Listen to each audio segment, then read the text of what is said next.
ഒരു മുമ്പിൽ നമ്മുടെ മനുവാണെങ്കിൽ ചെല്ലുമ്പോൾ തന്നെ അലീന ചായയൊക്കെ കൊടുക്കുന്നുണ്ട്. ഇതേ സമയം അലീന സംസാരിക്കുകയാണ്. അതായത് മനുവേട്ടൻ ഇവിടെ ഓരോ പ്രശ്നങ്ങൾക്ക് വരുമ്പോഴും തനിക്ക് വേണ്ടി സംസാരിക്കാൻ, തൻ്റെ പക്ഷത്ത് നിൽക്കാൻ ഒരാളുണ്ട് എന്ന് എപ്പോഴും തനിക്ക് തോന്നാറുണ്ട് എന്ന് പറയുന്നത് കാണാനായിട്ട് കഴിയുന്നുണ്ട്, സാധിക്കുന്നുണ്ട്. തൻ്റെ മനസ്സിൽ മനുവേട്ടന് അതുപോലെ തന്നെ സ്ഥാനവുമുണ്ട് എന്ന് പറയുമ്പോൾ അലീനെ, നീ പോകുന്നത് വളരെയധികം വിഷമമാണ് എനിക്ക് ഉണ്ടാക്കുന്നത് എന്ന് പറഞ്ഞുകൊണ്ട് തന്നെ മനു തുടങ്ങുകയാണ്.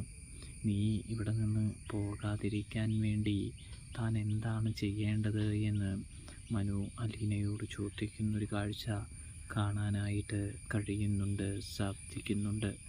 ഇതേ സമയം പോയേ മതിയാവുകയുള്ളൂ എന്ന് നമ്മുടെ അലീന പറയുന്നത് കാണാം.